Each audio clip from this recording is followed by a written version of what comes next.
안녕하세요. 제9주차 1교시 수업입니다. 지난 시간에 일과 에너지란 무엇인지에 대해서 공부를 했는데요. 그 중에서 에너지는 구체적으로 정의하지는 않았어요. 오늘 일의 정의를 다시 한번 정확하게 정의를 해서 일을 한 경우와 하지 않은 경우를 구분하는 기준이 되는 바로 에너지라고 하는 걸 더 명확하게 정리를 하고 일과 에너지의 관계인 일 에너지 정리가 무엇인지 알아보도록 하겠습니다. 그리고 마지막에 추가적으로 해서 보존력에 대해서 공부할 텐데요. 그에 앞서서 에너지 중에서도 역학적 에너지라고 해서 위치 에너지와 운동 에너지를 정의하는 시간을 갖도록 하도록 하겠습니다. 일 에너지 정리로서 일과 운동 에너지의 관계를 정의하는 예를 들어서 설명을 해보려고 합니다. 그 예는 우리가 지금까지 해왔던 등가속도 운동입니다. 자, 상황을 한번 읽어보면요. 현재 상황은 마찰이 없는 평면 위에서 물체를 등가속도 운동시켰을 때 여러분들 등가속도 운동을 시키려면 어떻게 해야 되죠? 바로 알자의 힘의 크기가 어떨 때? 네, 일정할 때 이렇게 힘을 주었을 때 등가속도 운동을 하죠. 이렇게 힘을 주게 되면 그리고 운동을 시키면 가속도 운동을 해서 점점 속력은 빨라지겠지만 우리가 방금 전에 했던 지난 시간에 했던 공부로서 일의 입장에서 보면 우리가 일을 해준 거잖아요. 힘을 주어서 물체를 계속해서 운동을 시켰으니까 그때 일을 갖다가 계산할 수 있는데요. 그때 일의 크기를 우리가 알아봅시다 라고 하는 거예요. 그런데 앞에서 얘기했던 것처럼 우리가 등가속도 운동이라고 하는 것은 힘을 주어서 어떤 시간 동안 운동을 했을 때 얘는 속력이 변하잖아요. 그래서 일을 해주면 속력이 변하는데 그때 변하는 속력을 우리가 무엇으로 정의할 수 있느냐라고 하는 것입니다. 그것은 여러분들 짐작하는 것처럼 속력이 변화하는 것을 갖다가 우리는 운동 에너지라고 하는 물리량으로서 정의를 하는데 한번 그 관계가 어떻게 나왔는지 한번 보시죠. 자, 여기에 질량이 m인 물체가 있습니다. 그리고 이 m인 물체에게 힘 F를 가하게 되면 얘는 가속도 운동 A, 등가속도 운동을 해서 속력이 V0에서 V로 증가하게 되는데요. 이 상황을 갖다가 우리가 뉴턴 운동 방정식으로 쓰면 자, 이렇게 표현이 돼요. 즉, 우리가 물체에게 일을 해줘서 일을 계산해 보세요 했으면 일은 힘 곱하기 거리죠. 그래서 이쪽 좌표를 x임의 위치다라고 해놓고 f 곱하기 x라고 했습니다. 여기선 두 개의 f와 x가 나란한 방향이므로 우리는 코사인 세타가 0이 되고 그러면 코사인 값이 1이 되니까 최대의 2를 하게 되죠. 그런데 여기에서 F라고 하는 것은 뉴턴의 운동 방정식에 따라서 F는 MA라고 해서 우리가 매우 잘 알고 있는 뉴턴의 운동 제2법칙 F는 MA라고 쓸 수 있어요. 자, 그런데 여기서 우리가 그 F는 MA의 관점을 두지 말고 AX를 한번 살펴보면요. 이 AX라고 하는 것은 등가속도 운동식에서 보면 어떤 걸로 표현을 변형을 할 수 있죠? 여러분들 혹시 기억이 납니까? 등가속도 운동식 세 가지의 식을 한번 생각해 볼까요? 1번 식은 어떤 거였냐면 이동거리와 시간의 식. 그래서 뭐 x는 v0t 플러스 2분의 1 at 제곱 이런 식이 있었고요. 두 번째 속력과 시간식 하면 나중 속력의 제곱은 아니죠. 나중 속력은 처음 속력의 가속도 시간, 즉 속력의 변화량이다 라고 할 수 있었고 여기서 t를 소개하게 되면 어떤 식이 나옵니까? 바로 이런 식이 나오죠. 그래서 여기에서 이 세 번째 식을 보면 바로 AX라는 게 있잖아요. 이 AX를 여기다 대입을 하는 거죠. 대입을 해보면 어떤 일이 벌어지는지 한번 볼까요? 네, 우선 필요 없는 건 살짝 지워주고 한번 클릭을 해보겠습니다. 어떤 식이 됩니까? 저런 식이 된다고요? 여러분들 이 식은 중간 과정이 빠졌는데 정말 이런 식이 되는지 한번 해보세요. 네, 같이 해볼까요? 바로 AX를 갖다가 뭐라고 표현합니까? 여기에 있는 것처럼 2배의 V제곱 빼기 V0 제곱을 쓸 수 있고 그 다음에 여기다가는 m 원래 있었으니까 m을 넣어주면 되겠죠. 그런데 여기다가 끝난 거죠. 그럼 이렇게 살펴보면 이것만 봐도 이제는 이 왼쪽 식과 오른쪽 식이 같다는 것을 여러분들 알 수가 있어요. 즉 어떤 것이 변화되는지를 갖다 확인해 본 거죠.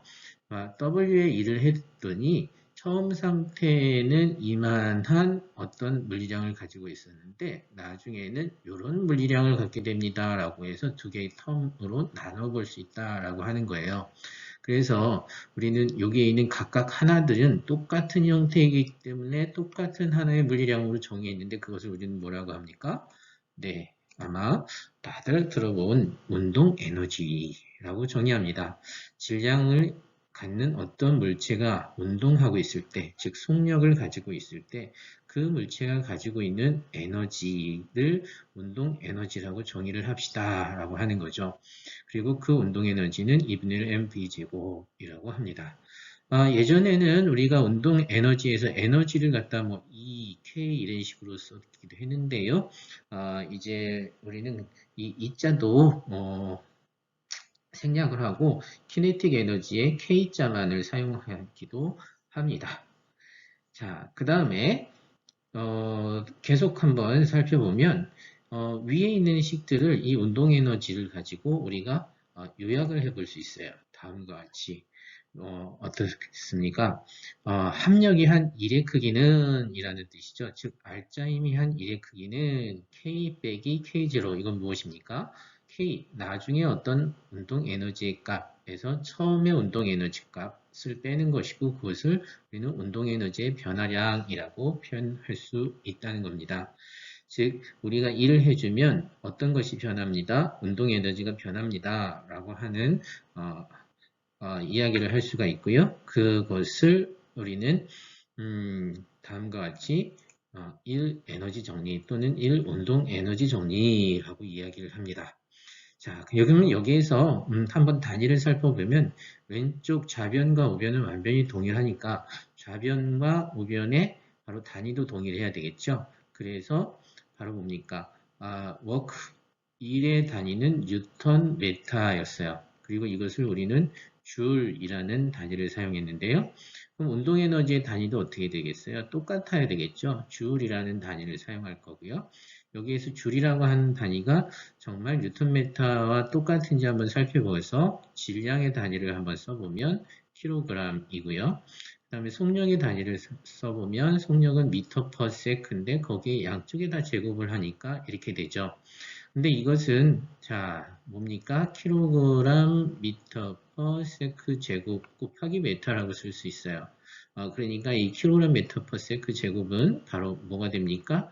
네, 뉴턴이죠. 뉴턴 메타. 그래서 두 개의 단위가 같은 것을 볼 수가 있습니다. 그래서 단위로 봤을 때도 좌변과 우변은 같은 물리량이고 자, 이래서 우리는 일을 해주었을 때 다른 형태의 어떤 형태의 값으로 나타났는데 질량과 속력의 제곱으로 나타났어요. 이것을 운동 에너지라 하자라고 하는 것을 알게 되었습니다. 자, 그러면 다음 페이지에서 지금까지 한 내용을 조금 정리를 하고 또 넘어가도록 하겠습니다. 자, 한번 볼까요? 1이란 무엇이었습니까? 1의 정의는 여기 나와 있는 것처럼 네, 1이라고 하는 건 F라고 하는 힘 벡터와 S라고 하는 이동 거리 벡터, 다시 말하면 변인데요. 그것이 도트 프로덕트로 되어 있죠. 그래서 이것을 다시 쓰면 F 코사인 세타 S라고 쓰거나 또는 FS의 코사인 세타라고 쓰죠. 그래서 이것의 의미는 힘과 그 다음에 그 힘의 방향의 거리 또는 거리와 그 거리 방향의 힘의 곱으로써 두 가지를 합쳐서 한 번에 얘기하면 1이라고 하는 것은 물체에게 힘을 주었을 때 그 물체가 이동한 경우 즉 그때의 힘의 크기와 이동한 거리 방향의 이동한 방향의 거리의 곱을 1이라고 했었어요. 그런데 1을 다음과 같이 정의하면 과학에서 정말 일을 했는지 안 했는지를 판단하기 정말 좋아요. 그것이 바로 무엇이냐면 바로 이것입니다. 물체에게 일을 했다. 그러면 그 물체에는 뭐가 감소합니까? 뭐가 증가합니까? 바로 에너지가 증가하거나 감소한다는 거죠. 그래서 물체의 에너지 차원에서 봤을 때 운동 에너지가 증가하거나 감소하는 일이 벌어져야만 일을 했다 또는 받았다라고 할 수 있어요. 자, 그래서 우리가 지난번에 했던 게 기억이 납니까? 바로 떤 사람이 물체를 들고 그 물체를 들고 수평 방향으로 걸어간 경우 이때는 일을 했습니까? 안 했습니까? 안 했다고 하죠. 그것을 한번 살펴볼까요? 자, 위에 정리가 되어 있는데요. 우리가 여기에 일이 있어요. 어떤 일을 해줬다. 그래서 물체에게 일을 해줬다. 그럼 그 물체는 뭐가 증가해야 되냐면 에너지가 증가해야 돼요. 그래서 에너지가 증가해서 yes라는 말이 나온다면 그것은 우리가 보다 과학적인 일을 해준 것이다 라는 거죠. 자, 그래서 여기서 걸어가는 경우를 살펴보면 물체를 들고 있다가 걸어갔어요. 근데 처음엔 정지해 있다가 들어가서 또 정지해 있어요. 그래서 여기에 여전히 들고 있다. 그러면 얘는 어떠한 운동 에너지도 증가하지 않았거든요. 그래서 이런 경우는 일을 한 것이 아니다. 즉 일의 크기는 0이다 라고 보는 거죠. 아니면 물체를 들어 올려놓는 경우도 마찬가지인가요? 자, 그거는 좀 다음에 한번 생각해 보죠.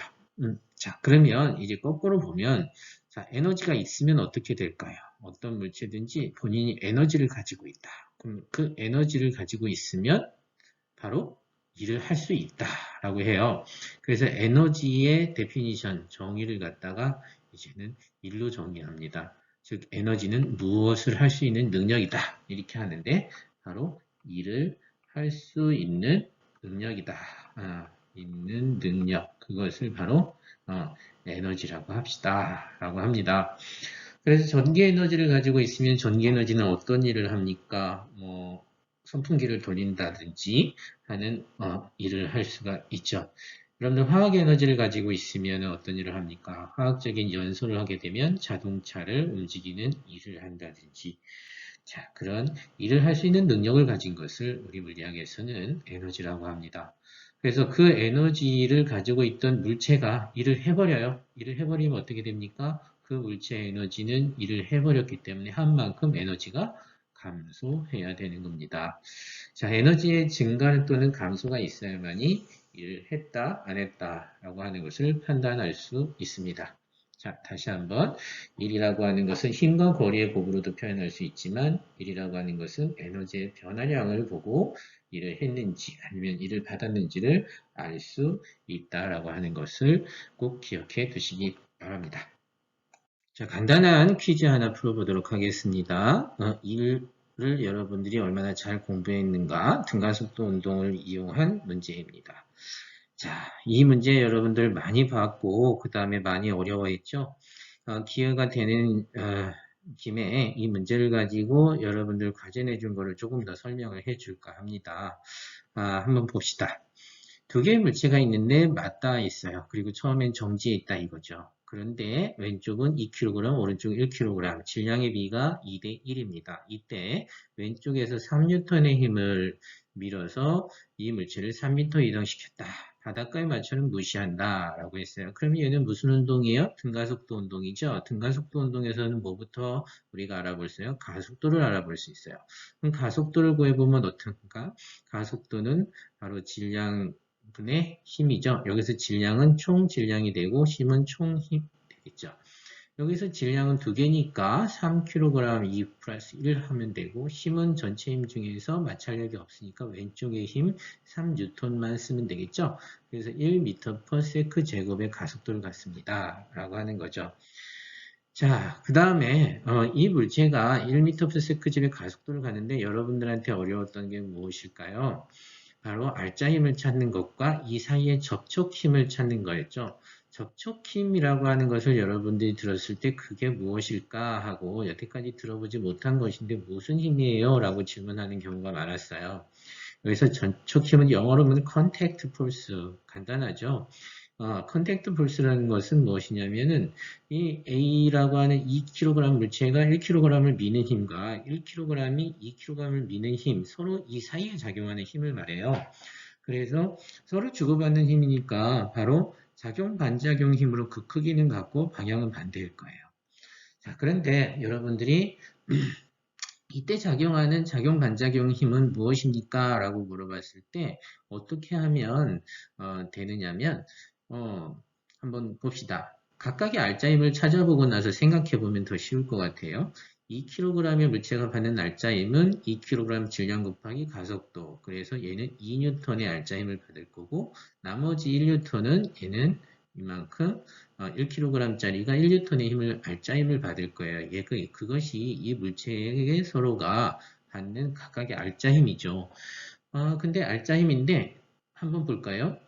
2kg 물체가 왼쪽에서 3N을 받아요. 근데 그거를 좀 자세히 이제 해보면 이쪽으로 3N을 받아요. 그런데 얘가 알짜힘이 2N이 되려면 어떻게 봅니까? 왼쪽으로 1N의 힘을 받았다라고 볼 수 있잖아요. 그쵸? 이렇게 볼 수 있고 그 다음에 오른쪽 물체를 볼까요? 오른쪽 물체는 1kg짜리인데 얘는 알짜함을 오른쪽으로 1N을 받아요. 그런데 가속도는 1이에요. 그러니까 F는 ma라서 가속도가 1이고 1kg이고 1N을 받았으면 이 1N 자체가 알짜힘이 되는 거죠. 다른 힘은 이 물체에게 없어요. 그리고 나서 얘를 사이를 한번 보세요. 사이를 보면 얘도 1N, 얘도 1N. 바로 뭐예요? 이게 서로 주고받는 알짜힘, 접촉힘이 되는 거죠. 그래서 이게 알짜힘, 접촉힘이라고 하는 겁니다. 그런데 이것은 어떻게 하면 우리가 금방 알 수 있어요. 왼쪽에서 밀었을 때는 바로 오른쪽 물체의 받는 알짜힘을 따지면 되는 거죠. 자, 즉 왼쪽에 있는 물체에서 오른쪽 물체를 주는 힘을 따지면 된다는 거죠. 여러분들 거꾸로 이제는 3N의 힘을 오른쪽에서 준다고 하면 이 물체에 만약에 이렇게 3N의 힘을 준다 하면은 가속도는 똑같은데 여기에 접촉힘은 몇 뉴턴이 되겠어요? 바로 다시 한번 해볼까요? 접촉힘. 어쩔 수 없죠. 뭐 다시 한번 해볼게요. 보면 이렇게 해놓고 여기에 오른쪽에 1kg짜리 물체가 있는데 이쪽에 3N의 힘을 줬다. 그런데 얘가 가속도가 얼마가 나와요? 가속도는 똑같이 1이 나오겠죠. 그래서 보면 얘가 받는 알짜 힘은 얼마가 돼요? 얘가 이쪽으로 1N의 알짜 힘을 받으려면 어떻게 해야 돼요? 이쪽으로 2N의 반작용력이 있어야 되는 거죠. 그러려면 이 2N의 힘은 누가 좋겠어요? 바로 여기 있는 2kg의 물체가 바로 준 힘이 되겠죠. 얘에 작용하는 알짜힘을 한번 살펴볼까요? 얘는 2kg이고 가속도가 A가 되려면 이쪽으로 2N의 알짜힘을 받아야 돼요. 2N의 알짜힘이라고 하는 건데 얘는 왼쪽에서 힘을 2N을 받을 수밖에 없는 거죠. 그러니까 여기서 이 두 개의 힘은 어떤 관계예요? 지금 이 힘과 이 힘은 서로 주고받는 접촉력, 작용, 반작용 힘이라고 하는 것입니다. 자, 예전에 퀴즈나 과제에 냈던 문제들을 다시 한번 여러분들 어려워한다고 하기에 설명을 해줬는데요. 이제 다시 본론으로 들어와서 한번 우리 이 경우에 다음 중 틀린 것은 무엇입니까? 한번 찾아보면 두 물체의 최종 속도는 같다. 똑같은 거리를 똑같은 가속도로 운동했으니까 속력은 같겠죠. 어떤 공식으로 알 수 있어요? V제곱 빼기 V0 제곱은 2AS인데 둘이 같이 움직이고 있으니까 같은 이동거리 후에는 같은 속력을 갖습니다. 라고 해서 얘는 맞습니다. 라는 얘기를 할 수 있어요. 네. 그 다음에 두 번째, 미는 동안 두 물체의 가속도는 같다. 네, 가속도 같다. 같이 움직이니까 우리 앞에서 많이 설명을 했고 두 물체가 받은 일의 양은 같다. 일의 양은 같을까요? 같은 거리에 같은 힘을 움직였으니까 일의 양도 같다라고 얼핏 생각을 할 수 있겠죠. 하지만 절대 아닐지도 몰라요. 왜냐하면 두 물체가 받은 뭐가 달라요? 바로 알짜 힘이 다르죠. 알짜 힘이 다르니까 이동거리가 같다고 해도 힘 곱하기 거리의 곱인 1은 다르다라고 하는 것을 여러분들 금방 발견할 수 있었을 것입니다. 그 다음 네 번째, 드물체 최종 운동 에너지는 다르다. 최종 운동 에너지는 다르대요. 한번 생각해 보면 최종 운동 에너지는 어떤 표현이 됩니까? 2분의 1의 질량 곱하기 속력의 제곱인데 속력은 같더라도 두 개의 질량이 다르니까 운동 에너지는 다르다라고 하는 것을 알 수 있어요. 그래서 답은 바로 3번이 되겠네요. 아니죠. 틀린 것을 고르는 거? 아니요. 네, 3번이 되겠네요. 또 퀴즈가 있어요. 여러분들에게 많은 예를 들어서 설명하고 오랜 시간을 통해서 설명을 하고 있어요. 기초물리학은 개념은 많이 가르쳐 드리지는 않고 많은 연습을 하려고 하고 있어요. 그래서 매 시간마다 퀴즈도 보고 가끔 가다가 과제도 내드리는 것인데요. 어려워하는 학생들도 있지만 한번 꾸준하게 잘 수행해 주시고 모든 퀴즈와 모든 과제 문제는 꼭 완벽하게 소화를 하셔야 여러분들 이 과목을 무난하게 패스할 수 있을 거라고 생각이 됩니다. 자, 그러면 퀴즈 연습을 또 한번 해보도록 하겠습니다. 이것은 우리가 앞에서 했던 일의 정의를 가지고 다시 한번 연습해 보는 건데요.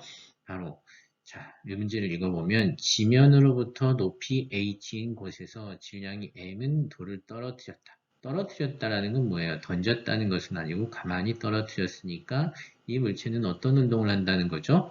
아주 잘 알고 있는 중력 가속도를 갖는 자유낙하 운동을 한다라는 것이죠.